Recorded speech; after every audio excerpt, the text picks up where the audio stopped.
Goeiemôre vriende, dit is vandag Saterdag 7 Junie 2025, middel van die jaar. Ek hoop julle het 'n lekker dag. Ek hoop sommer julle kan 'n bietjie ontspan. Ek kry altyd die ouers jammer, maar seker nou eksamentyd neem ek aan. So jy het miskien nou nie sport nie, maar as jy sport het, dit is altyd lekker, maar dit is ook so suursoet, né? Jy moet by jou kinders wees, maar jy's ook so moeg, maar jy moet maar die hele tyd moet jy maar die gesig hier opsit. Maar mag dit vir julle 'n mooi dag wees en ook 'n mooi naweek wees. Kom ons raak net so vir 'n wyle rustig voor God. O Vader, wanneer ons na ons kinders kyk, dan weet ons dit is liefdesgawes uit U hand uit, Here. Here, so 'n stukkie van onsself wat ons voor baie, baie lief is. Here, die oomblik wanneer ons dit sê, moet ons besef dat dit is hoe lief U vir ons is, want ons is 'n stukkie van U. Daarom, Here, soos ons na ons kinders kyk, altyd met sagtheid, as ons 'n goeie ouers is uit die aard van die saak. Ek kan nie dink dat daar 'n ouer is wat nie sag kyk nie, tog. Ek kom sê, Elkanah, ma, baba, vergeet ek jou nooit vergeet nie, sê U vir ons in Jesaja 49. Here, dankie dat ons daarom weet dat U vir ons ontsaglik lief is. U was vir ons so lief, soos wat ons as ouers vir ons kinders het. Ons sal bereid wees om vir ons kinders te sterwe. Here, en U het vir ons gesterwe, U kinders, omdat U so lief is vir ons. Here, en daarom kom sê ons vir U ook vanoggend in hierdie tyd, baie dankie. Baie dankie, Here, dat U ons paas, dat ons iets van U is. Dat 'n stuk van U DNA reeds in ons vassit. Here, want ons leef nie meer nie, U leef binne in ons. Die Heilige Gees is in ons. Jesus het in ons opgestaan om 'n nuwe mens te wees in die plek waar ons ook al is. Dankie, Here, vir U omgee en vir U wonderlike liefde. Amen. Vrede mag daar vir julle genade en vrede en oorvloed wees met julle God ken, Jesus ken en die Heilige Gees ken. Vriende, soos ek nou al so telke male vir julle gesê het, mens begin by een versie en dan dink jy, okay, jy gaan nou sommer so 3 lees en dan op die ou na hak jy by een vas, so ons kyk nou maar elke keer waar presies ons uitkom wat dit aan betref, né? Vir my so mooi, ek sê altyd vir julle die manier hoe die spreekdigter taal gebruik, né? En ek het al baie vir julle gesê, ons weet dit, taal skep 'n realiteit. Vriende, daarom is dit so belangrik ook hoe ek en jy met mekaar praat. Omdat dit wat jy sê, dis nie net leë woorde nie. Daardie woorde wat jy sê, het betekenis. Dit skep 'n realiteit. As jy sê, man, jy's dom, dit skep 'n realiteit, né? Dit is iets wat seermaak. As jy sê, jy's pragtig, of jou naels is so mooi, of whatever. Dit sê weer 'n ander realiteit wat dit skep, né? So ons altyd mooi kyk hoe ons met mekaar praat, maar dit is sommer net so op die side. Vers 7 sê hy, as jy genoeg geëet het, is selfs heuning nie meer lekker nie. Dis al waar, né? Ek bedoel,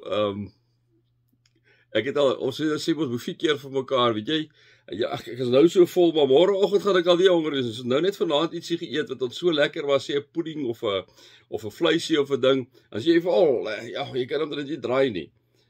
Die volgende dag is jy al weer honger, né? Maar nou so sê die bespreker dat as jy genoeg geëet het, is selfs heuning nie meer lekker nie. Nou moet ek nou sê ek sal heuning wil vervang met roomys, né? Ek vrek oor roomys. Nou ek moet nogal sê as jy genoeg geëet het, is selfs roomys nie meer lekker nie. Ek sal nie dit sê nie, né, vriende. As jy honger is, smaak selfs 'n bitter ding soet. Dis al waar. In my lewe het ek al sleg wors geëet, maar was ek so honger, dan eet ek die wors, het proef vir my baie lekker. Dan die volgende dag, wanneer ek nou weer lekker tot my sinne kom, en ek weer die wors proef, dink ek, kan nie dieselfde wors wees, wat ek gisteraand geëet het, né? As jy honger is, smaak selfs 'n bitter ding soet. Die versie wat ek 'n bietjie by wil stilstaan is vers 8. Soos 'n voël wat sy nes net so los, soos 'n man wat sy gesin in die steek laat. Is nou 'n bietjie met julle manne. In ons gemeente het ons 'n geweldige groot voorreg met die mans in ons gemeente. Ek ken nou nie ander gemeentes nie, so ek gaan net gou so vir 'n minuut oor ons mans praat. Vriende, dit is 'n klomp ongelooflike manne in ons gemeente. Dit is manne wat vir hulle gesinne sorg. Dit is manne wat nie net 1 myl nie, nie net 2 myl nie, maar 10, 20, 100, 1000 miljoen myl vir hulle gesin sal stap. Dis manne met wie ek trots is wat in ons gemeente, in Sonderkus gemeente is. Dis manne en vriende op wie ek kan hulle 2 uur in die nag bel en ek sal weet as daar probleme sal hulle my onmiddellik om help. Dit is manne, liewe vriende, wat omsien na hulle vrouens, wat omsien na hulle kinders, wat vir hulle tuis te skep. Wat nie baasspeelerig is binne in die huis nie, maar waar dit 'n vennootskap is tussen man en vrou, waar daar altyd liefde is. Natuurlik verstaan hulle mekaar so af en toe verkeerd en so aan, hè. Jy kry dit nou in elke gesin. Ek was nou die dag weer in die moeilikheid by Rensha nadat ek 'n paar goed nou weer vergeet het om te doen. En toe sa een dingetjie wat toe nou eintlik baie kleins is wat sy so 'n bietjie vies raak vir my toe en toe besef ek nou maar dit is nou nie dit nie, hier is so 'n bietjie iets anders. Toe moes ek nou aan baie mooi vir al die goedjies wat nou verkeerd gegaan het, wat sy nou so laat verbygaan het, eers nou weer mooi om verskoning vra, né?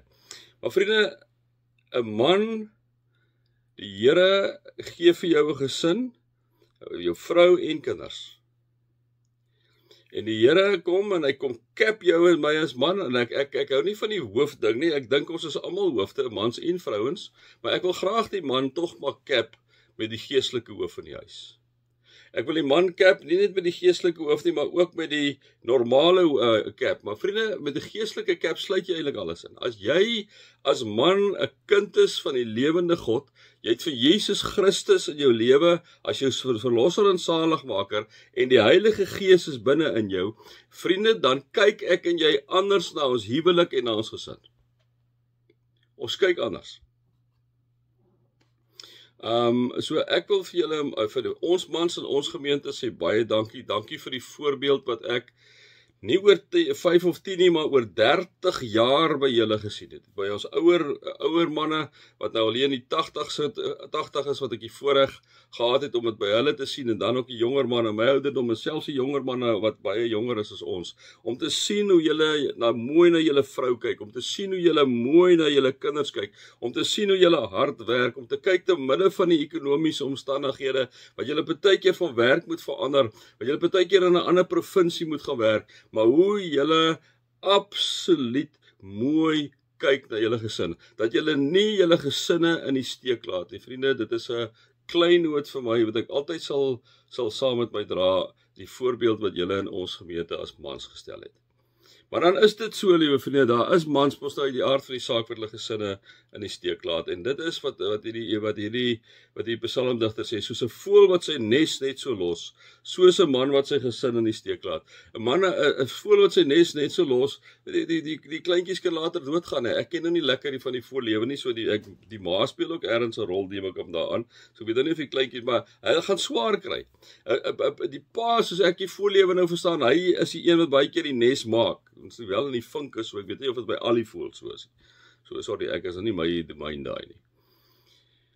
Maar vriende, ek en jy as mans moet altyd baie mooi kyk na die gawe, liefdesgawe wat God vir ons gegee het, dit vir ons vrouens te gee, en vriende, kinders te gee. En mag julle, en dankie vir die voorbeeld wat ek het in ons gemeente, van julle manne, dat julle nie net die mans is nie, maar julle ook geestelike leiding vat. In die huise. En ek wil net vir julle dit ook sê, as ek nog iets kan bysê, waar die mans, dis baie interessant, waar die mans geestelike leiding vat, daar blomme gesin. Mans wat nie geestelike leiding gee nie, dit is asof die vrouens partykeer, maar party van hulle kom uit die aard van die saak en is betrokke by die kerk. Die kerk is mos ek en jy, maar by God se goed kom hulle daar, maar wanneer die man die leiding neem, is die hele gesin betrokke. So, vriende, dis sommer net my 5 cent vanoggend. Ja, mag dit vir julle regtig mooi dag wees, en weer eens manne, dankie vir julle ongelooflike, wonderlike voorbeeld, wat julle in hierdie gemeente van ons speel, en uit die aard van die saak op 'n wyeer vlak in die besighede waar julle staan. Vriende, mag julle God se liefde ervaar, Jesus se nabyheid ervaar, en die Heilige Gees ervaar dat hy altyd voor jou uitstaan. Amen.